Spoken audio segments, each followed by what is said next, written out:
계속되는 영끌과 비투에 가계빚이 1년 새 170조 원 늘어나며 1,800조 원을 넘어섰습니다. 정부의 대출 규제에도 가계부채 폭증이 계속되면서 한국은행의 기준금리 인상에도 힘이 실리는 분위기입니다. 금융당국이 코로나 대출 만기 재연장 방안을 유력하게 검토하고 있는 것으로 알려졌습니다. 새 금융위원장 취임 이후 다음 달 초 대출 만기 연장 여부를 발표할 것으로 점쳐지는데 재연장이 현실화될 경우 대출 부실화에 따른 리스크는 더욱 커질 전망입니다. 휴대폰 개통 과정에서 명의를 도용해 비대면으로 신용카드를 발급받고 2천만 원가량을 부정 결제한 사건이 발생했습니다. 간편함을 무기로 비대면 금융거래가 확산되고 있는 가운데 보완 대책이 시급하다는 지적입니다. 환매 청구권을 보장받은 특례 상장주가 투자자의 관심을 끌고 있습니다. 상장 이후 일정 기간 주가가 공모가의 90% 이하로 떨어질 경우 상장 주관사가 되사주는 것이 환매 청구권인데 투자 손실을 최소화할 수 있다는 점에서 투자 매력이 높다는 분석입니다. 여러분 안녕하십니까? 뉴스플러스 시작합니다. 우리나라 가계빚이 최근 1년 새 무려 200조 원 가까이 급증한 것으로 나타났습니다. 한쪽에선 코로나발 생계 자금을, 또 다른 한쪽에서는 주식과 부동산 투자 자금을 빌리려는 움직임이 계속되고 있는데 다가오는 목요일 통화 당국이 대응에 나설지 주목됩니다. 강미선 기자입니다. 6월 말 가계빚은 1,800조 원. 1년 동안 170조 원 가까이 늘면서 사상 최대치를 기록했습니다. 가계빚이 7분기 연속 빠른 상승세를 보이며 증가율은 10%대로 치솟았습니다.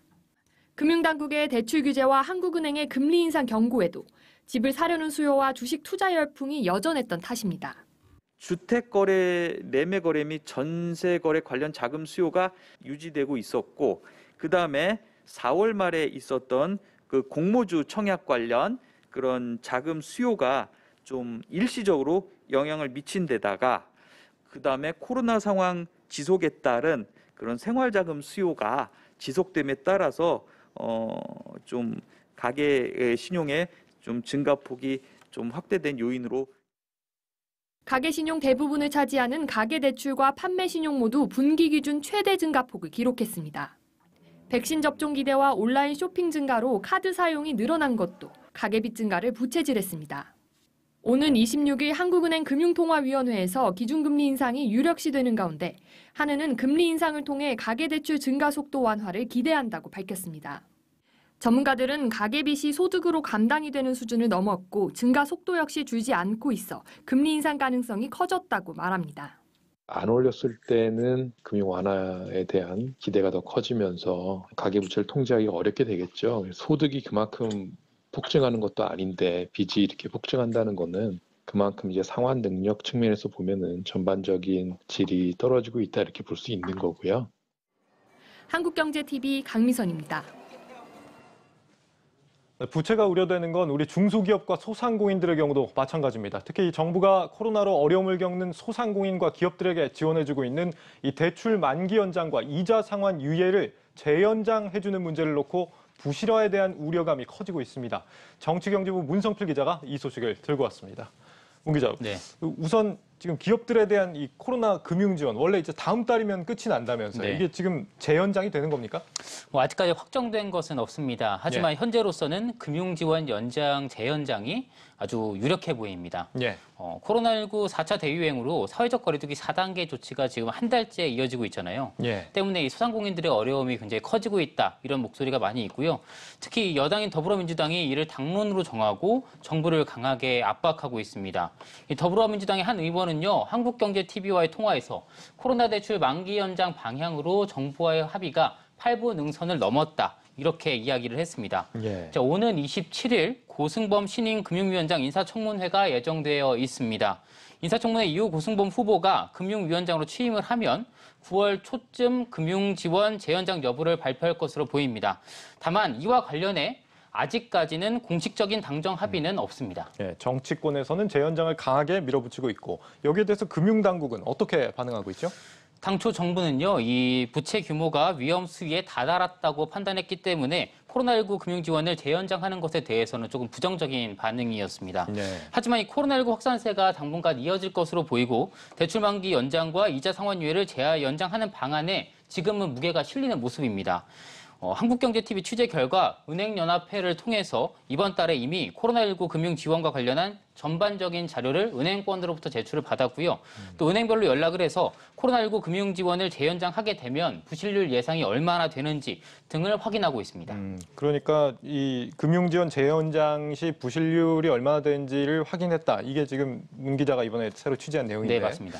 이 사실을 봤을 때는 그러니까 금융당국에서 어쨌거나 재연장을 할 가능성을 좀 유력하게 보고 있다. 이렇게 우리가 추측을 해볼 수 있겠습니다. 네네. 그런 상황에서 이런 부분이 어떻게 부실화가 될 수 있다. 이런 부분도 걱정을 하고 있는 상황으로 보이는데 네.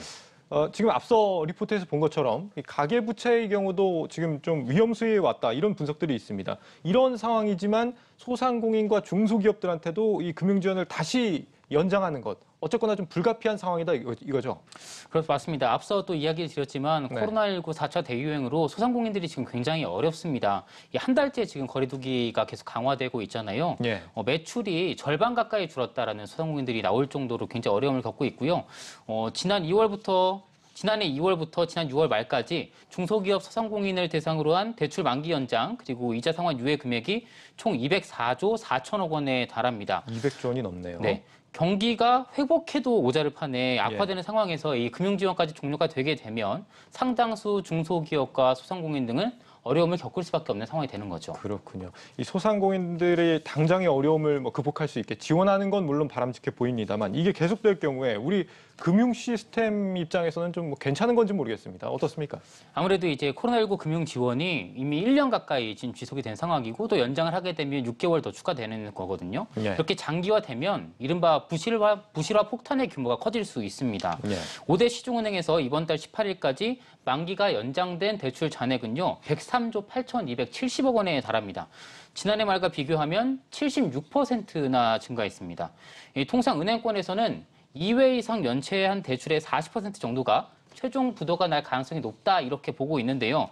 유예를 계속 해주다 보면 부도 여부나 규모를 판단해서 대응하기가 더욱더 어려워질 수 있다 이렇게 이해하시면 될 것 같습니다. 그렇군요. 여기에 지금 금리까지 오르면 부실 위험이 더 커질 우려도 지금 있는 겁니다.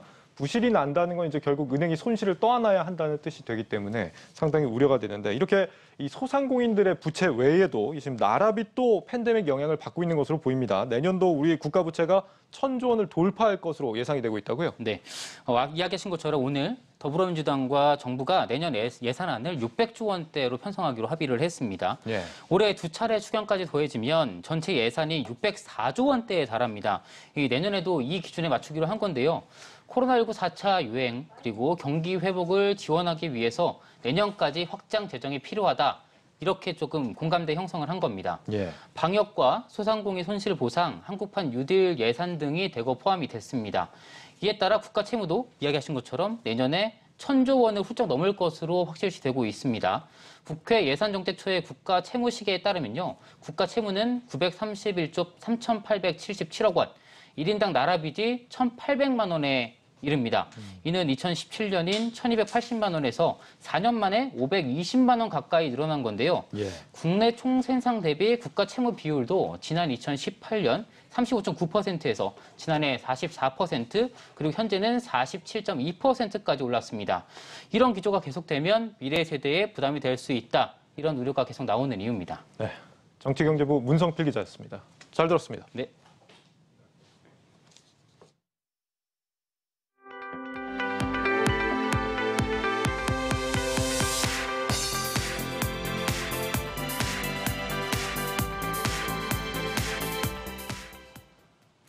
삼성그룹이 앞으로 3년간 총 240조 원을 투자하고 4만 명의 인력을 신규 고용하겠다고 밝혔습니다. 사업 부문별 투자 계획 취재기자 연결해 알아봅니다. 신용훈 기자. 네, 산업부 신용훈입니다. 예, 이번에 밝힌 투자 금액이 상당합니다. 구체적으로 어떤 분야에 투입이 되는 겁니까? 크게 반도체와 바이오, 통신, IT 분야 이렇게 네 가지로 나눌 수가 있습니다. 이 4차 산업혁명과 글로벌 산업 패권 경쟁이 가속화되고 있는 상황에서 대규모 투자를 통해서 글로벌 1위 사업 분야에서 기술 격차를 벌려나가겠다라는 것이 이번 대규모 투자의 배경으로 풀이됩니다. 먼저 반도체의 경우에는 현재 1위인 메모리 분야에서 14나노 이하 D램과 200단 이상 낸드 플래시 제품을 개발을 해서 기술 격차를 벌이겠다는 전략이고요. 시스템 반도체의 경우에는 3나노 이하 제품을 조기에 양산하는 등 경쟁력을 확보해서 글로벌 1위로 도약하겠다라는 계획입니다. 그리고 바이오 분야에서는 CDMO, 즉 위탁 개발 생산과 바이오 시밀러 사업 쪽을 강화하는데요. 현재 건설 중인 4공장이 완공이 되면 삼성바이오로직스는 생산 능력이 62만 리터로 위탁 개발 생산 분야에서는 압도적으로 세계 1위에 올라서게 됩니다. 하지만 이에 만족하지 않고 앞으로도 5공장과 6공장 지어서 바이오 분야 우위를 확보한다라는 것이 삼성의 이번 전략입니다. 바이오 의약품 이외에도 백신이나 세포, 유전자 치료제 같은 차세대 치료제 위탁 개발 생산에도 들어간다는 계획입니다. 그리고 차세대 통신 분야에서는 장비나 솔루션 사업을 확대하고요. 또 AI, 로봇 같은 신기술 개발에도 투자를 확대해 나간다는 계획입니다. 여기에 더해서 채용 계획도 내놨습니다. 채용 규모나 분야는 어떻게 됩니까? 일단 향후 3년 동안 4만 명을 직접 채용한다는 계획입니다. 보통 이 삼성의 채용 규모는 1년에 1만 명 안팎 정도인데요. 3년으로 따져보면 3만 명 정도가 되는데 여기에 1만 명을 더 채용하겠다라는 겁니다. 채용 분야에 있어서는 앞서 언급된 반도체라든지 바이오 분야, 이 주요 투자 분야인 첨단 산업 위주로 고용을 확대해 나간다는 계획입니다. 지금까지 산업부 신용훈이었습니다. 상장 후에 일정 기간 주가가 공모가의 90% 이하로 떨어지면 이 상장 주관사가 이를 되사주는 권리를 환매 청구권이라고 합니다. 최근 공모가 거품 논란과 맞물려서 이런 환매 청구권이 주목을 받고 있습니다. 주가 하단이 제한되면서 투자 손실을 최소화할 수 있다는 점이 장점으로 부각되고 있습니다. 정경준 기자가 전해드립니다. 이달 초 코스닥 시장에 상장한 채용 플랫폼 기업 원티드랩. 상장 첫날 공모가의 2배로 첫 거래를 시작해 상한가를 찍으며 이른바 따상을 기록했습니다. 현재 주가는 5만 원 초반대로 공모가 대비 50% 넘는 상승률을 보이고 있습니다. 앞서 진행된 공모 청약에선 청약 증거금만 5조 5천억 원이 몰렸는데 같은 날 진행된 크래프톤보다도 많았습니다. 이러한 선전의 배경으로 시장에선 환매 청구권을 꼽고 있습니다. 환매 청구권은 상장 이후 3개월 또는 6개월간 주가가 공모가의 90% 이하로 떨어질 경우 상장 주관사가 공모가의 90%로 대사주는 것인데 현재 증권 인수 업무 등에 관한 규정에 따르면 이익 미실현 기업, 성장성 추천 등의 방식을 통해 상장하는 경우 환매 청구권 부여가 의무화돼 있습니다. 실제 원티드랩은 성장성 추천, 이른바 상장 주선인의 추천을 받아 상장됐습니다. 후백 옵션이 적용되는 거는 이익 미실현하고 성장성 추천 이 두 가지가 적용이 되는데 특히 성장성 추천 같은 경우는 그냥 주관사가 추천을 해서 들어오는 거거든요. 그러니까 주관사가 니네가 추천해서 오는 거니까 니네가 좀 강하게 책임을 져라 해서. 이처럼 환매 청구권을 통해 주가의 하단이 일정 정도 제한돼 손실을 최소화할 수 있다는 점이 눈길을 끌고 있는데 실제 이들 기업의 주가도 선전하고 있습니다. 올해 들어 이런 방식으로 상장된 기업은 총 8곳인데 2곳을 제외하고는 현재 주가가 공모가를 웃돌고 있습니다. 공모가 대비 평균 수익률은 21.4%입니다. 이 외에도 보안 솔루션 업체인 에버스핀, 빅데이터 업체 모비젠과 디어유 등이 이익 미실현, 성장성 추천 등을 통한 상장을 위해 현재 한국거래소의 심사 절차를 밟고 있습니다. 공모가 거품 논란과 함께 최근 들어 증시 변동성 확대 상황 등이 맞물리면서 환매 청구권에 대한 투자자들의 관심이 높아지고 있는 가운데 실제 환매 청구권 의무 부여 대상 종목이 아니었지만 자발적으로 상장 주관사의 환매 청구권을 적용한 사례도 있어 공모주 투자를 염두에 둔 투자자라면 이런 점들도 꼼꼼히 챙겨볼 필요가 있을 것으로 보입니다. 한국경제TV 정경준입니다. 최근 국내 증시 변동성이 확대되면서 안정적인 배당 수익을 얻을 수 있는 리츠가 다시 각광받고 있습니다. 마침 올 들어 뜸했던 리츠 신규 상장도 이달부터 줄지어 예고되고 있습니다. 정희영 기자입니다. 미국발 긴축 우려에 국내 증시가 부진한 흐름을 보이며 투자자들의 관심이 안전상품으로 쏠리고 있습니다. 리츠는 자산으로 편입한 부동산에서 발생한 수익의 90% 이상을 주주들에게 배당하는 대표적인 배당주로 증시 변동성이 높은 시기에 투자 매력이 높습니다. 최근에 그 미국 연준의 긴축 우려로 주식시장이 변동성이 커지고 있고 또 시장금리 상승으로 채권시장도 상대적으로 매력지 않은 상황에서 인플레이션 해치 수단도 있고 무엇보다 이제 배당 수익률이 높은 리츠 상품에 투자자들이 관심이 집중되고 있는 것 같습니다. 실제 오는 27일 증시 입성을 앞둔 D&D 플랫폼 리츠의 일반 청약 경쟁률은 36.43대 1로 지난해 6월 26.9대 1을 기록했던 이지스 밸류 리츠 이후 1년여 만에 두 자릿수 경쟁률을 기록했습니다. D&D 플랫폼 리츠는 국내외 오피스와 물류센터를 편입자산으로 한 멀티섹터 리츠로 6년간 연평균 6.14%의 안정적인 배당 수익을 기대할 수 있는 것이 특징입니다. 기존 상장 리츠들 역시 올해 예상 시가 배당률은 4에서 8%로 안정적인 배당 수익률이 기대됩니다. 이처럼 안정적인 배당 수익률이 부각되면서 퇴직연금 자금과 같은 장기 투자금의 유입도 가속화하고 있습니다. 국내 주요 증권사들의 퇴직연금 계좌내 리츠 잔고 비중은 연초 834억 원에서 상반기 말 기준 1927억 원까지 급증했습니다. 하반기 이후 국내외 다양한 부동산 자산을 담은 신규 리츠 상장도 줄지어 예고돼 있는 상황.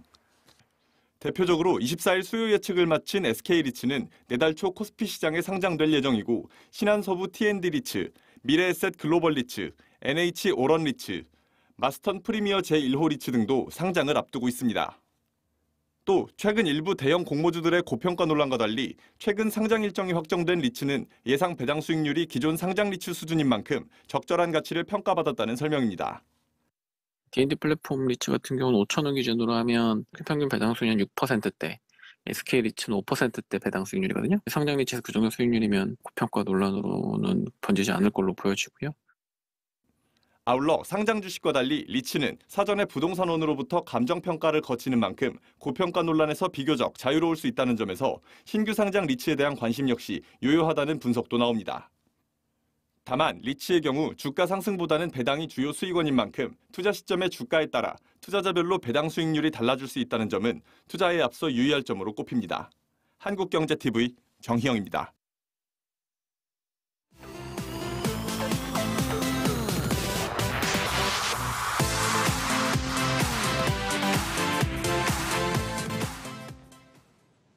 현명한 소비를 위한 지침서 똑똑한 소비자 리포트 신선미 기자 나와 있습니다. 신 기자, 굉장히 오랜만에 나왔습니다. 그동안 왜 못 나왔어요? 일이 너무 많았습니다. 일이 많았어요? 네. 알겠습니다. 간만에 나와서 너무 좋습니다. 오늘은 어떤 소식 준비되어 있죠? 네, 오늘 준비한 소식은 물입니다. 물이요? 혹시 네. 물 어떻게 드시나요? 끓여 드시나요? 저는 뭐 그냥 사 마십니다. 보통 뭐 요즘에 마트나 인터넷 같은 데서 되게 쉽게 살 수 있잖아요. 네, 생수 사서 드시는 분들 많으실 텐데요. 네. 그런데 만약 여러분이 드시는 생수가 수질 기준에 미달한다면 어떠시겠습니까? 믿기 어려우시겠지만 우리가 먹는 생수가 그것도 상당히 많은 생수가 이 기준에 미달한 것으로 나타났습니다. 보통 사 마시는 건 좀 안전하다라고 생각할 텐데 그게 네. 아니라는 말입니까? 굉장히 좀 충격적이네요. 그렇죠. 제가 사진을 준비했는데요. 한번 보시죠. 네. 네, 이 생수 보신 적 있으시죠? 예, 뭐 다들 좀 본 적이 있을 것 같은 익숙한 생수들인데요. 네, 그런데 네. 사실 이들 세 개의 제품이요, 같은 물입니다. 그러니까 같은 수원지에서 똑같은 제조사가 만들었는데 상품만 저처럼 저렇게 세 개로 달리 붙여서 판매가 되고 있는 건데요. 예. 이 세 개의 생수 중 일부 제품은 그 수질 기준 부적합으로 행정처분을 받은 그 제조사가 생산을 한 제품입니다. 지난해 기준 환경부에 등록된 그 생수 제조 업체 수가 67곳입니다. 이 가운데 수질 기준 부적합으로 적발된 업체는 이 최근 6년간 28곳인데요. 사실상 두 곳 중 한 곳이 수질 기준 부적합이었다는 얘기입니다. 심하게 말해서 이제 시중에 파는 생수 2개 중에 하나 골라 잡으면 네. 부적합할 위험이 있다 이런 얘기네요. 그렇죠. 여기서 말하는 이 수질 기준이라는 게 정확히 어떤 걸 말하는 겁니까? 이 두 가지 검사를 하는데요. 원수와 그리고 먹는 샘물입니다. 이 네. 원수는 우리가 흔히 아는 그 지하수를 의미하고요. 그리고 이 먹는 샘물은 여과 장치를 거쳐서 병입까지 마친 그런 제품 수를 말합니다. 네. 인터뷰 들어보시죠. 원수는 깨끗해야 되고요. 먹는 샘물 수질 기준에 부적합되면 안 되죠. 둘 중에 하나라도 문제면 그것은 먹는 샘물 제품으로 하면 안 됩니다. 시중에 팔리는 모든 생수를 일일이 수질 검사를 할 수 있는 게 아닐 테니까 그쵸. 우리가 모르는 사이에 문제가 있는 생수를 마셨을 수도 있겠습니다. 이 유명한 업체들에서 파는 생수도 마찬가지라 이거죠? 네, 그렇습니다. 그 대표적으로 많이 들어보셨을 텐데 롯데 아이시스 들어보셨죠? 예, 그렇죠. 네, 아이시스는 이 제주 삼다수에 이어서 생수 점유율 2위 업체입니다. 네. 사실상 음료와 생수를 전문적으로 판매하는 롯데 칠성은 만약에 수질 관리가 안 되고 있다면 정말 심각한 문제일 텐데요. 그나마 다행이라고 해야 될까요? 그 롯데 칠성 음료의 자회사 4곳에서는 이 수질 문제로 행정처분을 받은 사례는 없습니다. 예. 하지만 이 치수량이 한계가 있다 보니까 이 자회사 말고도 5곳에서 더 납품을 받고 있는데 이 5곳 중 2곳이 최근 6년간 2번이나 수질 기준으로 부적합 판정을 받았던 6년간 3번이네요. 3번이나 수질 부적합 판정을 받았던 업체입니다. 예. 따라서 이제 아이시스 상표가 붙어 있다고 해서 다 똑같은 아이시스 생수가 아니다 이렇게 생각하면 되는 건데요. 생수를 구입할 때 이 상품명만 볼 게 아니라 그 뒤에 아주 조그마한 글씨가 나오잖아요. 네. 거기에서 제조원 그리고 취수원 정확히 비교해서 구입해야 하는 이유가 되겠습니다. 그리고 이 아이시스 외에도 생수를 전문적으로 생산하고 판매하는 업체가 또 더 있는데요. 이 크리스탈과 스파클 그리고 하이트진로의 석수, 동원샘물, 풀무원샘물도 이처럼 수질 부적합 판정을 받았던 사례가 여러 건 있었습니다. 무덕이네요. 이게 네. 저렇게 유명한 생수 업체들도 포함이 됐다고 한다면 네. 요즘 이제 대형마트 같은 경우들도 자체 생산하는 생수 브랜드 같은 걸 만들잖아요. 이런 네. 것들도 좀 문제가 될 수 있겠습니다. 네, 대형마트나 이커머스의 그 PB 생수도 안심할 수는 없는 상황입니다. 네. 이 샘물 제조업체 61곳은 자신들의 고유 상표를 붙여서 판매하는 것 외에도 이들 업체에게 주문자 상표 부착 방식, 즉 OEM으로 대형마트나 이커머스에 납품을 하고 있는데요. 제조업체 수에 비해 이 생수 브랜드가 169개로 3배가량 많은 이유기도 합니다. 이 대형마트나 이커머스에 납품되는 생수 수질도 각종 위반으로 행정처분을 받은 그 업체가 생산을 하고 있는데요. 예. 참고로 유통업체 PB 생수의 그 점유율 18.6%입니다. 아까 업계 2위 아이시스 언급해드렸는데요. 그 아이시스보다 5%포인트 점유율이 더 높아요. 그렇다 보니까 많은 소비자들이 이 삼다수 다음으로 이 대형마트나 이커머스의 PB 생수를 마시고 있다는 얘기입니다. 네, 한번 유통업체별로 한번 살펴보죠. 어떤 네. 업체에서 팔고 있는 생수가 이렇게 문제가 되는 경우가 있는 거죠? 우선 이제 대형마트 하면 이마트를 떠올리게 되는데 네. 이마트에는 이제 PB 생수가 2가지가 있습니다. 노브랜드 그리고 피코크 제품 2가지인데 네. 이 피코크 제품이 좀 더 프리미엄 제품이거든요. 그렇죠. 그런데 이 프리미엄으로 꼽는 피코크 생수가 지난 6년간 3번이나 수질 부적합 판정을 받았던 그 한국 청정 음료에서 납품을 하고 있습니다. 예. 이 업체는요. 편의점 이마트 24 이쪽에서 PB 생수 하루 2리터도 납품을 하고 있습니다. 이 외에도 롯데마트에서도 또 마찬가지 문제가 있는데요. 5곳에서 PB 생수를 납품을 받고 있습니다. 그런데 절반이 넘는 3곳에서 비슷하게 수질 기준 위반을 적발된 사례가 있었고요. 우리 로켓 배송 덕분에 쿠팡에서도 또 생수를 많이 시켜 먹었잖아요. 예. 이 쿠팡의 PB 생수인 탐사수도 제조업체 4곳 중 3곳이 부적합 판정을 받았던 곳입니다. 특히 이 중에서 이 제조업체 2곳은요. 반복해서 수질 기준을 위반해가지고 현재는 이름을 변경해서 영업을 하고 있는 업체입니다. 저기 빨갛게 제가 표시를 예. 해놨는데 저 2곳이 이름을 변경해서 또다시 계속 영업을 하고 있습니다. 우리가 이제 자주 접하는 업체들에서 이렇게 수질 부적합 판정을 받은 바 있는 생수들이 팔려나가고 있다. 네. 굉장히 좀 우려가 됩니다. 이렇게 대형마트나 이커머스 같은 곳들은 어떻게 보면 거기 MD가 좀 깐깐하게 제품들을 좀 선별하지 않습니까? 이런데도 못 걸러내나 봅니다. 네, 우리 맞벌이 그리고 1인 가구가 굉장히 증가를 하면서 생수를 많이들 시켜 드시거든요. 예. 그러다 보니까 유통업계가 각각 이제 초저가 대표 상품으로 생수를 꼽으면서 이 물전쟁을 벌인 바가 있습니다. 예. 이 장복의 필수 상품이 바로 생수가 된 건데 아무래도 이제 생수를 구입하면서 다른 것까지 장을 볼 수 있으니까 이 자사몰이나 아니면 오프라인 매장으로 끌어들일 유인책으로 이 생수 초저가 전쟁을 벌인 겁니다. 하지만 제품을 확보하고 그리고 가격 전쟁을 벌이는 데 집중하느라 이 수질 관리에는 또 신경을 못 쓴 것으로 보입니다. 업계 관계자 인터뷰 들어보시죠. 동일 선지에서 뭐 여러 브랜드 음료 만드는 뭐 이런 것 어떻게 보면 선지가 좀 제한적이다 보니까 있는 걸로 알고 있는데 유통업체나 이런 거 안정적으로 이제 생수를 판매를 하려면은 사실 취수지에서 이제 생산량이나 이런 게 좀 뒷받침이 돼야 되는 부분이 있어가지고 그런 게 좀 어려움이 있는. 네, 실제로 이제 대형 유통업체에서는 일일 취소 허용량이 1,000톤이 넘는 그 업체만 선정해서 OEM 계약을 맺었는데요. 아무래도 이 1,000톤 넘는 제조업체가 몇 곳 안 되다 보니까 이렇게 똑같은 수질 기준 위반이 걸리고 또 똑같은 문제가 발생한 겁니다. 그렇다면 이런 문제의 이제 근본적인 원인을 한번 파악을 해봐야겠습니다. 네. 생수 제조업체들 왜 수질이 미달되고 있는 이런 생수를 제조하고 있는 겁니까? 기본적으로 깨끗한 수원지가 중요한데요. 네. 우리 한국 땅덩어리가 워낙 작다 보니까 아무래도 이제 좋은 수원지가 별로 없습니다. 그런데 제조업체 수 아까 제가 말씀드렸듯이 67곳이나 됩니다. 너무나 많은 거죠. 그 와중에 이제 10개 정도 업체를 제외하면 대부분이 또 중소업체고요. 게다가 수질 관리도 굉장히 어렵습니다. 먹는 샘물, 생수는 이제 지하수에서 퍼올린 물인데 아무래도 환경에 노출돼 있잖아요. 영향을 많이 받다 보니까 전문적이고 체계적인 그런 수질 관리가 필요합니다. 한때 대기업인 이제 신세계 푸드도 제2원을 인수해서 생수 사업에 뛰어들었다가 수질 부적합으로 2번 행정 처분을 받은 이후 3년 만에 이 생수 사업을 포기하고 나올 만큼 굉장히 쉽지 않은 영역입니다. 그리고 생수 자체가 부피가 굉장히 크고 무게가 많이 나가잖아요. 그러다 보니까 물류 비용이 많이 듭니다. 그런데 가격 경쟁으로 이제 납품가는 계속 내려가고 있잖아요. 그러다 보니까 수익성도 나지 않는 그런 사업인 거죠. 그러니까 수질 관리 자체가 어려운 일이고 업체들 간의 저가 경쟁이 더 관리를 어렵게 한다 이런 얘기네요. 그렇다고 기준에 못 미치는 생수를 뭐 계속 팔게 할 수도 없는 거잖아요. 정부는 관리 안 합니까 이거? 정말 수질 부적합은 소비자들 건강에 영향을 미칠 수 있으니까 정말 큰 사안인데요. 그럼에도 불구하고 처벌은 경고에 그치거나 좀 센 처벌이라 하더라도 영업정지 15일에서 한 달 혹은 취수 정지가 다였습니다. 하지만 이마저도요 절반은 영업을 계속해서 이어나갔습니다. 그 이유가 영업정지 처분을 과징금으로 대체했기 때문입니다. 이처럼 처벌이 약하다 보니까 반복해서 수질 기준 위반 업체가 발생을 했고 그런 업체가 다수였는데요. 최근 6년간 4번 넘게 수질 기준을 위반한 업체도 나왔습니다. 관계자 인터뷰 들어보시죠.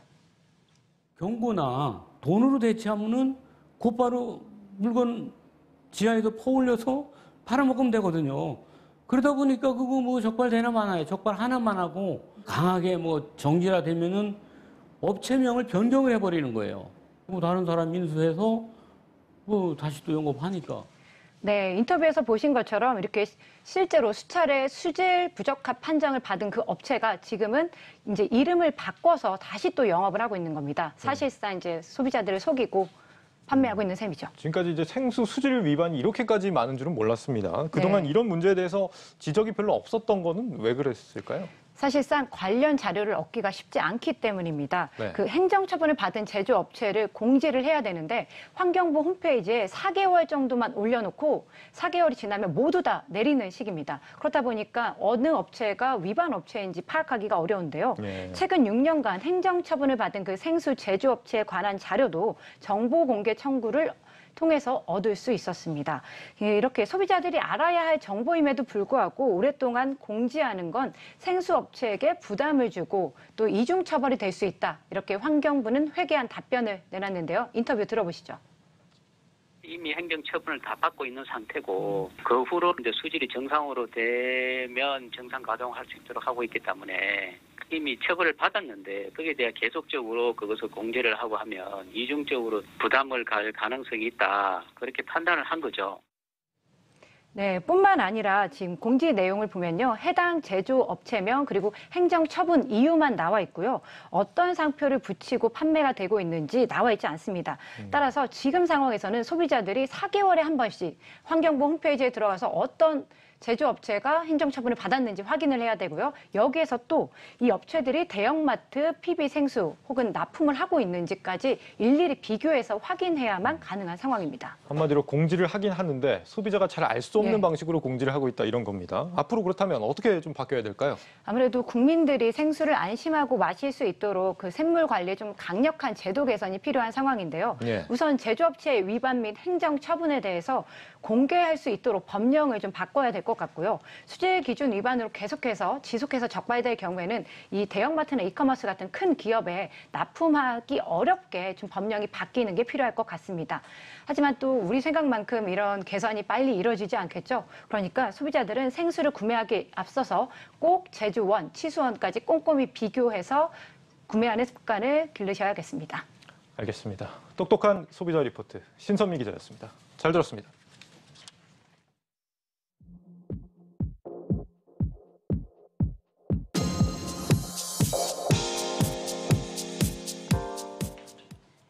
누군가 내 명의로 된 신용카드를 비대면으로 발급받고 수천만 원을 결제했다면 어떨 것 같으십니까?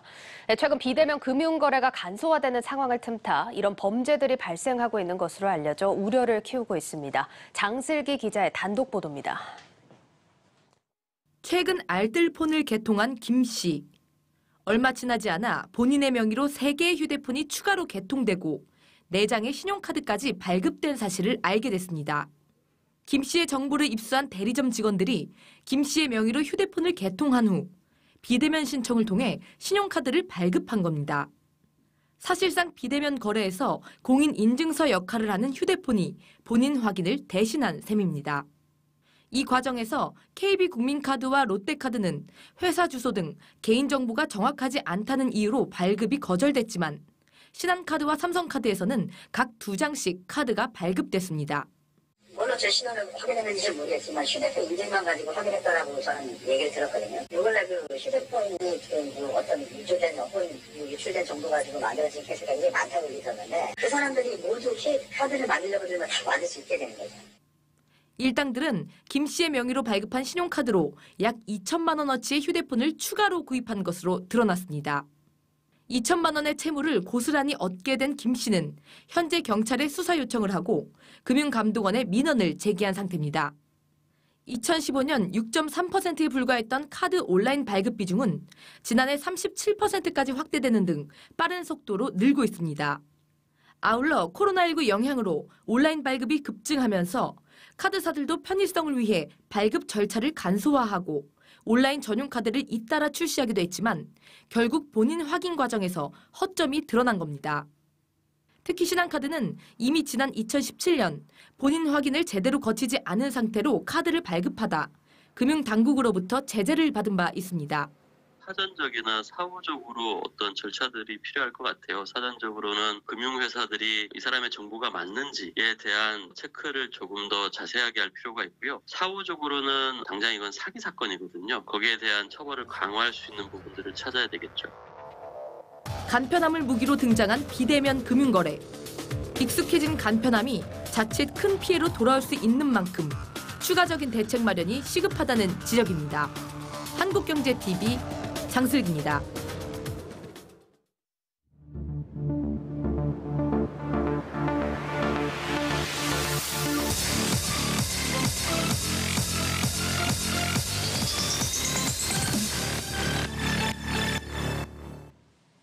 네, 뉴스앤마켓 시간입니다. 어제에 이어서 우리 시장 외국인 순매수에 힘을 더 내주면서 코스피 코스닥이 다시 지지선을 회복했습니다. 종목별로는 어떤 움직임이 있었는지 증권부 박혜린 기자와 함께 살펴보겠습니다.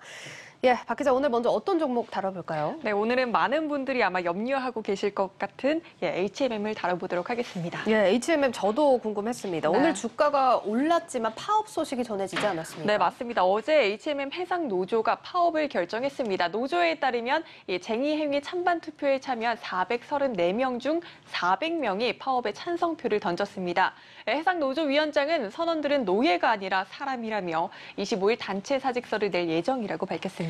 예, 파업을 바로 진행을 하는 게 아니라 먼저 단체 사직서를 내일 제출한다고 하죠. 네, 맞습니다. 단체 사직서를 낼 수밖에 없는 건 선원법 때문입니다. 예. 선원법상 운항하거나 이 해외 항만에 기항하는 선박에 탑승한 선원은 파업이 불가능합니다. 그래서 배에서 내리려면 사직서를 내거나 승선 계약 연장을 거부하고 하선하는 방법을 택할 수밖에 없어서 이렇게 단체 사직서를 내고 파업을 하려고 하는 겁니다. 그렇군요. 이 노조와 사측 간의 분쟁 꽤 오랜 기간 이어져 온 걸로 알고 있습니다. 네. 대립 상황을 좀 간단히만 짚어볼까요? 네, 현재 상황만 간추려서 얘기를 드리면 사측은 임금 8% 인상과 경력금 300%, 장려금 200% 지급을 골자로 하는 안을 제시했습니다. 노측도 마지막 조정에서 한 발 물러서며 임금 8% 인상과 경력금 800%를 제시했는데 사측이 이를 거부한 것으로 알려졌습니다. 육상 노조도 앞서 19일 3차 조정이 결렬되면서 쟁의권을 확보한 상황입니다. 이달 중으로 파업 찬반 투표를 할 예정이고요. 있고요. 사측은 육상 직원들은 약 9,400만 원, 해상 직원의 경우 1억 1,561만 원 정도의 보수를 받을 것이라며 전향적인 수정안을 제시했지만 합의를 이루지 못해 유감이다 이렇게 밝혔습니다. 보면 지금 경력금 부분에서 양측이 좀 이견을 보이고 있는 것 같습니다. 단순히 여기서 앞서 말씀해 주셨지만 총 금액만 보면 뭐 그렇게 적은 금액은 아닌 것 같다라는 생각도 들거든요. 네, 그렇지만 HMM 육상 직원과 해상 직원은 각각 8년, 6년 동안 임금이 동결됐다가 최근에서야 소폭 인상이 이루어졌던 상황입니다. 그만큼 노조는 물러설 곳이 없다 이렇게 보고 있는 입장이고요. 또 사측도 당초 외부 컨설팅 결과 등을 바탕으로 봤을 때 임금 11.8% 인상이 불가피하다고 판단을 했지만 산업은행과 채권단 등을 고려해서 인상률을 낮춘 것으로 알려졌습니다. 또 최근 세계 2대 선사인 MSC가 HMM 선언을 겨냥해 2배 넘는 연봉 제공에 또 4개월 근무라는 매력적인 조건을 제시해 스카우트에 나선 상황입니다. 지금 화면에 나오고 있는데 세계 2대 선사인 MSC가 채용 공고를 냈습니다. 근데 이게 중대형 컨테이너선을 운영하는 업체가 국내에서는 HMM뿐이기 때문에 HMM 선언을 겨냥한 채용 공고다, 스카우트다 이렇게 업계에선 받아들이고 있습니다.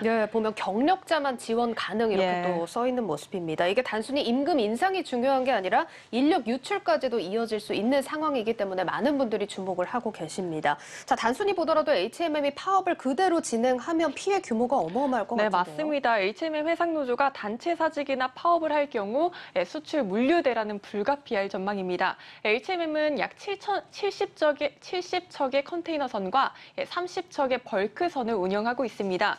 HMM이 단 하루라도 파업을 하면 정기 컨테이너선이란 업종 특성상 전 세계 물류망은 연쇄적으로 영향을 받게 됩니다. HMM과 공동 노선을 운영 중인 동맹 소속 선사는 물론이고 HMM 선박이 입항하는 전 세계 항만 일정도 꼬이게 되는 겁니다. HMM 사측의 계산 결과 한 6,800억 원 정도 손실이 달할 전망입니다. 이게 단순히 한 회사 노조의 파업 정도로만 생각할 일은 아닌 것 같습니다. 자, 그리고 HMM 하면 주가 얘기를 또 안 해볼 수가 없는데 이제 파업 소식이 전해졌습니다. 목표가를 내린 증권사는 없습니다. 네, 아직 주요 증권사 중 HMM 목표가 하향 조정 리포트를 낸 곳은 없었습니다. 현재 평균적으로 적정 주가는 44,500원 정도로 보고 있습니다. 한때 주가가 급등했던 테슬라와 비슷하다고 흠슬라로 불렸었는데 HMM 주가는 5만 원까지 올랐다가 최근 3만 원 후반대에서 횡보하는 모습을 보였습니다. 다만 오늘 주가를 보면 오히려 외국인과 기관의 대규모 자금이 함께 들어오며 주가가 5% 정도 상승한 상황입니다. 오늘 주가를 두고 또 궁금해하시는 분들이 많은데 오늘 파업 소식에도 불구하고 5%대 상승세를 보여줬습니다. 뭐 어떤 기대감이 있는 겁니까? 네, 시장에서 오늘 주가가 오른 건 사측과 노조의 재협의 가능성이 열려 있는 것으로 판단을 하고 있습니다. EBS증권은 이 대주주인 산업은행의 행동을 촉구하고자 집단 사표라는 카드를 꺼낸 것으로 추측된다고 밝혔습니다. 노조 측 제안을 수용할 경우 추가 비용은 약 1,200억 원인데 올해 당사 추정 매출액 대비 1% 수준이기 때문에 파업으로 가지 않는 이상 기업 가치에 미치는 영향은 제한적이다 이렇게 분석했습니다. 또 만약 파업을 하게 되면 HMM 자체로서도 문제지만 국내 제조업계가 수출에 직격탄을 맞을 수밖에 없기 때문에 노사가 원만하게 합의를 이루지 않을까 하는 기대가 나오고 있습니다. 최근 이렇게 물류 대란인 와중에 HMM의 파업 소식이 전해졌습니다. 이를 두고 산업은행의 최근 행보나 HMM 사태에 대한 입장을 두고 비판의 목소리도 많이 나오고 있습니다. 자, 그렇지만 주가가 보여줬듯이 원만한 합의가 이루어질 수 있도록 바라보겠습니다. 자, 다음 이슈로 넘어가 보도록 하겠습니다. 자, 지난주까지만 해도 사실 우리 증시가 계속해서 압박을 받아오지 않았습니까? 이 압박을 뚫고 상승한 종목 하나 꼽아볼까요? 네, 오늘은 최근 증권사들이 급하게 목표 주가를 올리고 있는 첨보를 다뤄보도록 하겠습니다. 먼저 첨보의 주가부터 보여드리면 지난달 초와 비교해서 30%가량 상승한 상황입니다. 그렇습니다. 첨보 어떤 회사로 보면 될까요? 첨보는 2차 전지 필수 소재인 전해질을 생산하는 기업입니다. 첨보 아까 그래프도 보셨지만 20만 원을 재돌파하고 쭉쭉 잘 가고 있습니다. 자, 그래프를 보면 좀 갑자기 급등세를 탄 모습인데 뭐 이유가 있습니까? 작년 4분기 이후 정체 국면이었던 이익 규모가 올해 하반기부터 본격적으로 성장할 것이라는 기대감이 작용하고 있습니다. 첨보의 전기차 배터리용 전해질의 연간 생산 능력은 2019년 660톤에 불과했는데 현재 기준 한 4,000톤 정도를 기록하고 있고 2026년에는 2만 7천 톤까지 대폭 확대될 전망입니다. 2020년과 비교해도 2026년까지 생산 능력이 10배 이상 증가할 것이란 분석입니다. 아무래도 뭐 전기차 시장이 계속 커지면서 이 수요에 맞추기 위한 뭐 행보겠죠. 네, 맞습니다. 또 전해질은 2차 전지 소재에 사용되는 첨가 물질인데요. 예, 6불화 인산 리튬, 일명 P전해질이 기본으로 사용이 되고요. 리튬이엄 사용량의 1에서 10%만 F전해질을 첨가하는 방식입니다. 향후 F전해질 비중이 최대 100%가 될 것이다. 이런 전망이 나올 정도로 이 F전해질의 인기가 상승하고 있습니다. 이 가운데 첨보는 오는 2026년까지 약 5천억 원을 투자해서 이 해마다 F전해질 2만 톤을 생산하는 능력을 확보할 예정이다. 이렇게 밝혔습니다. 물 들어올 때 노젓는 행보로 볼 수 있고요. 업계에선 첨보의 구조적 성장이 예상된다며 긍정적인 평가를 내리고 있는 겁니다. 전기차 시장 성장과 또 첨보의 전해질 첨가 비중 상승으로 실적도 고성장할 것이란 전망이 나오고 있는 겁니다. 예, 지금 2차 전지 관련주들 노젓는 회사들이 많습니다. 구체적으로 실적 얘기도 들어볼까요, 그럼? 네, 올해 1분기부터 증가세를 보이고 있는데 하반기가 더 중요합니다. 증권업계는 3분기 매출액은 전년 동기 대비 78% 상승하고 영업이익과 순이익은 각각 82%, 78% 급증할 것이라고 봤습니다. 보시다시피 4분기 역시도 계속해서 고성장을 이뤄갈 것이란 분석이 나옵니다. 또 전해질 매출만 따로 보면 증가된 생산 능력에 따라 매출액은 2021년 1,744억 원에서 2023년 4,470억 원으로 급증할 것이란 전망까지 나오고 있습니다. 예, 이런 상황이면 증권가에서 목표 주가를 안 올리기가 쉽지 않을 것 같은데요. 네, 맞습니다. 앞서 증권사에서 목표 주가를 상향 조정하고 있는 종목이라고 말씀을 드렸었는데요. 주가가 급등하고 있는 만큼이나 목표 주가 상향 추세 또한 빠릅니다. 대신증권은 최근 목표가를 42% 상향 조정했고 오늘 SK증권은 62%나 올려잡았습니다. 주요 증권사들 대부분 목표 주가를 30만 원 위로 보고 있다는 점 참고하시기 바라겠습니다. 예, 오늘 여기까지 듣도록 하겠습니다. 증권부 박혜린 기자였습니다. 잘 들었습니다. 고맙습니다.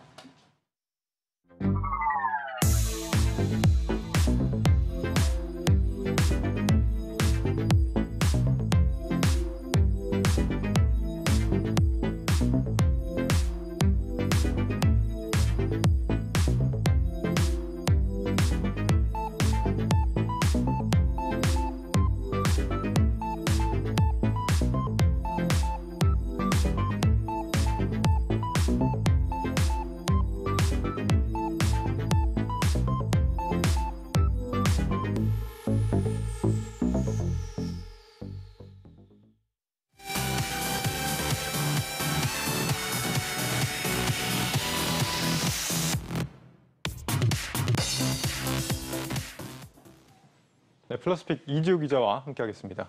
이 기자, 네. 요즘 그 시청자분 중에 이상식님이 이상식님이요? 너무 그 이지우 기자 텐션이 좀 많이 떨어진 것 같다 이런 얘기를 해요. 정말요? 왜 그런 거예요? 비가 와서 제가 비가 약간 왔어요? 또 날씨에 영향을 많이 받는 존재라서요. 비가 와서 또 외롭고 이러니까 좀 텐션이 떨어지고 외롭기도 합니까? 네. 요즘에 뭐 부업도 굉장히 많이 하고 있는데 네. 이번에 좀 아프리카 BJ로 또 한번 활동을 했습니다. 네, 근데 또 시청자분들이 뉴스플러스 보시는 분들이 또 아프리카 TV에도 많이 와주셔가지고 굉장히 좀 감동을 받았습니다. 그러니까 수입이 그쪽이 한 13만 원 벌었나요? 네, 그때 맞습니다. 많이 벌어가지고 1시간. 영원히 그쪽으로 가는 게 아닌가 좀 네. 걱정이 되는데. 꿈꾸고 있습니다. 알겠습니다. 네. 우리 꼭 붙잡아야겠네요. 네. 첫 번째 키워드 바로 볼까요? 네. 네가 사는 그 집, 이 키워드 어디서 많이 본 것 같은데요? 지난번에 한번 하지 않았습니까? 네, 굉장히 기억력이 좋으셔서 조금 아쉬운데요. 네. 이번에 네가 사는 그 집은 살았던 사람과 또 사는 사람 모두 다 화제여서 제가 키워드를 좀 이렇게 잡아봤습니다. 예. 고 이건희 회장이 생전에 소유했던 서울 장충동 소재의 저택이 팔렸다고 해서 키워드를 좀 이렇게 잡아봤는데요. 지금 사진이 나오고 있죠. 이 저택을 사간 사람 바로 CJ 이재현 그룹의 CJ그룹 회장의 장남인 이선호 CJ제일제당 부장이었습니다. 장충동 일가의 저택. 네. 어떤 집입니까? 일단 땅이죠. 대지 면적이 615평에 달하고요. 또 예. 건물의 연면적은 약 273평에 달하는 굉장히 대저택입니다. 이건희 회장이 별세한 뒤에는 부인이 홍나희 전 관장이나 이재용 삼성전자 부회장 등에게 공동 상속된 것으로 알려지고 있고 이번에 이선호 부장이 196억 원에 매입한 것으로 알려지고 있습니다. 이게 원래 가격이 한 350억 원 원 정도 한다고 하더라고요. 네. 시세가. 굉장히 싸게 산 주로. 겁니다. 네. 삼성 회장의 집을 CJ그룹 회장의 장남이 샀다. 네. 이게 뭐 특별한 의미가 있을까요? 일단 뭐 업계에서는 좀 의미를 찾기 위해서 여러 설들이 좀 분분하게 존재하는 상황인데요. 예. 가계도를 좀 준비를 했습니다. 보시는 것처럼 이선호 CJ제일제당 부장은 창업주의 장손이죠. 장손이 자택을 매입한 것을 두고 삼성가와 CJ그룹이 화해무드를 조성하는 것이 아니냐 이런 얘기들이 좀 나오고 있습니다. 그렇군요. 100억 넘게 싸게 샀으니까 이제 취득세를 크게 아꼈겠다 이런 생각이 들고 양도세도 안 내도 됐겠습니다. 네. 이 삼성가와 CJ그룹은 그동안 좀 갈등이 많이 있었습니다. 네. 이유가 뭐였죠? 네, 맞습니다. 화해무드를 얘기한 것도 바로 이 때문인데요. 네. 사이가 좋지 않았는데 사건의 발단은 1966년 한국비료 사카린 밀수 사건입니다. 삼성의 한국비료가 사카린 원료를 밀수하다가 세관에 적발되면서 창업주인 이병철 회장이 재계에서 은퇴를 했고 장남인 이맹희 CJ그룹 명예회장이 후계자로 올랐는데요. 하지만 이병철 창업주를 구속시켜달라는 편지를 청와대에 보냈다는 오해를 사서 왕자의 자리를 이건희 회장에게 주게 됩니다. 이후로도 상속을 둘러싼 여러 사건들로 맞섰고 이맹희 회장이 세상을 떠나는 2015년까지 화해는 이루어지지 않았습니다. 그렇게 갈등이 있었는데 3세 시대를 맞은 지금은 또 분위기가 많이 바뀌었다 이런 거죠? 네, 이제는 좀 시대가 많이 흘렀으니까요. 예. 그래서 이재현 CJ그룹 회장이 2014년에 횡령과 배임 혐의로 구속되자 이재용 삼성전자 부회장 등은 탄원서를 제출해주기도 했는데요. 그러면서 처음으로 화해무드가 조성됐다 이런 평가가 나왔고 또 이번에 매입한 주택의 맞은편에 있는 이건희 회장이 또 다른 유산인 이병철 회장의 고택도 유족들이 지난 4월에 CJ문화재단에 증여한 것으로 알려지고 있습니다. 확실한 건 아니지만 그런 해석이 지금 나오고 있는 상황인 겁니다. 네. 실제 어떤 이유였는지 아직까지는 뭐 확실하게는 알 수 없는 상황인 거죠? 네, 관계자들이 늘 그렇듯이 이선호 부장이 매입한 것은 맞지만 네. 아직까지 뭐 배경을 밝힌 바는 없다, 자세히 알지는 못한다 이렇게 전했는데요. 네. 이건희 회장은 사실 소유했던 주택들이 여러 채가 있습니다만 이번에 매입한 주택 같은 경우는 사실 실제로 살던 주택은 아닌 만큼 큰 의미가 없다 이런 시각들도 존재를 하고 또 한 관계자는 삼성가가 떠나고 동네에 CJ그룹과 신세계가 남은 만큼 필요에 의해서 샀을 것이다 뭐 이런 의견들도 존재하는 상황입니다. 알겠습니다. 다음 키워드 볼까요? 네. AI는 악마라더니라고 돼 있네요. 네, 악마 무서워하시나요? 존재할 것 같으신가요? 글쎄요. 네. 그렇게 생각해 본 적은 없는데. 아마 네. 테슬라의 일론 머스크 CEO는 악마가 존재한다고 생각했나 봅니다. 네. 머스크가 앞서서 AI 기술은 악마를 소환하는 것이다 뭐 이렇게 밝히기도 했는데요. 이렇게 AI에 대해서 부정적인 입장을 보였던 일론 머스크가 AI 로봇을 개발하고 나서서 키워드를 이렇게 잡았습니다. 이게 최근에 이 테슬라 AI 데이에서 나왔던 네. AI 로봇 말하는 거죠? 네, 맞습니다. 테슬라 봇? 네, 맞습니다. 테슬라 봇 사진을 좀 준비했습니다. 궁금해하실 것 같아서요. 자, 저렇게 생겼는데 키는 약 172cm에 몸무게는 56kg 정도 된다고 하고요. 시속 8km 정도로 이동할 수가 있고 20kg의 짐을 운반할 수 있다고 합니다.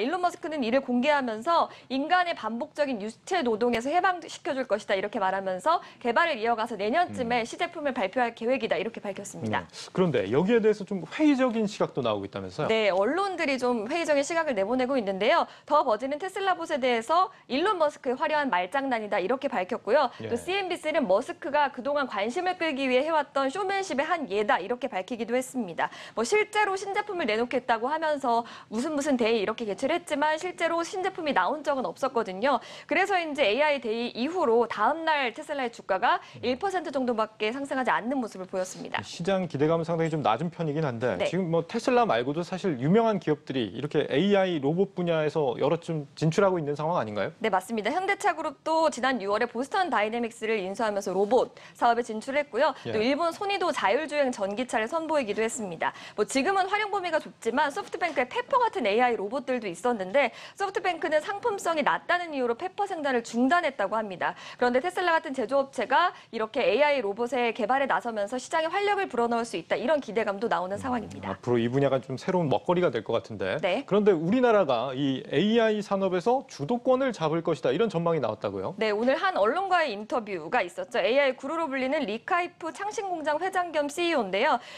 이 사람이 한국은 AI 시대에 주목해야 할 국가다 하면서 이유를 들었는데 다른 나라 같은 경우는 해외 IT 서비스를 이용하는 반면 우리나라는 네이버와 카카오 같은 서비스를 이용하는 만큼 자료를 많이 확보했을 거고 그렇기 때문에 AI 시대의 주도권을 잡을 수 있을 것이다. 이렇게 밝힌 바 있습니다. 네, 오늘은 시간 관계상 여기까지 해야겠습니다. 오늘 네. 끝나고 뉴스플러스 외전이 있죠? 그 네, 진행 기대하겠습니다. 네. 플러스픽 이지우 기자와 함께했습니다. 잘 들었습니다. 고맙습니다.